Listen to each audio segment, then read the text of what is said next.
A aký bude program? Určite na to čakáte. Po mojom krátkom príhovore sa nám predstaví tanečno-folklórna skupina pod názvom Teremtete, ktorú iste poznáte. Táto skupina z východu sa preslavila už aj tým, že nie len na východe vystupovala, ale vystupuje v parlamente a ostatných vážnych vládnych kruhoch, keď sa uspredávajú takéto presy. Jedna časť tejto skupiny, pretože sa skupina rozrastá každý rok, jedna časť tejto skupiny príde k nám. Ja vám ju predstavím teraz, aby sa oni nemuseli predstavovať, keď prídu vám predstaviť svoj program. Povedal som názov skupiny, je to Teremtete. Otec je Buhran a mama Nadide.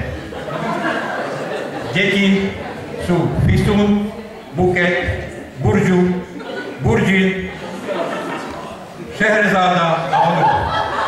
Takže komplet obsadenie, po niektorých poznáte, z tohoto nášho teraz známeho filmu, keď my sme chudáci, my manželia sme chudáci, privážená, to pozeráte. Takže táto skupina po vystúpení sa nám predstaví tanečná skupina Artes, ktorú medzi nami srdečne vítam.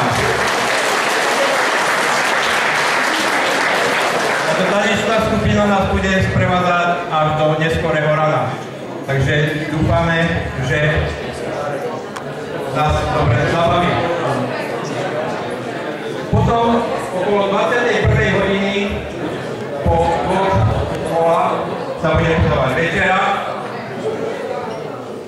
a počas druhej večere sa bude predávať tombola.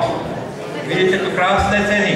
Je ich 35 plus ďalšie, čiže do 40 cien. Každý si môže vyhrať takúto cenu, ak si zakúpi 1 eurovú vstupenku, kde naše mažoratky vám ponúknú.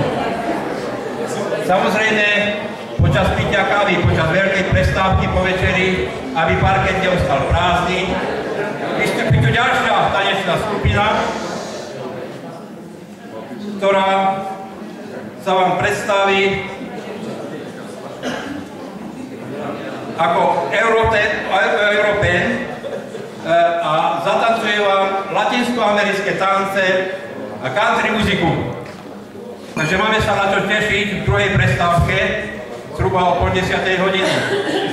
O polnoci bude sa ťahať tombola a o polnoci príde ďalší deň, a to 6. márec. Tí, ktorí by náhodou prespali 7. a 8., pripomenieme si MDŽ. Tamto je výzdoba, takúto výzdobu sme robili vtedy, keď ste vás krásne vítali. Takže to MDŽ, samozrejme nie len tak jednoducho ho privítame, ale tak, že sa bude tancovať čokoládový tanec. A ja si myslím, že každý partner miluje svoju manželku tak, že jej kúpi nie jednu čokoládu, ale niekoľko čokolád. Takže potom sa bude pokračovať samozrejme ďalej v tanci. A aby som veľa nerozprával, na záver sa chcem poďakovať všetkým sponzorom, usporiadateľom, obslužnému personálu, vystupujúcim a všetkým ostatným, ktorí prispeli do tohoto plesu. Prosím, a teraz zdvihnite poháre na úspech našho dnešného večera. Na zdravie!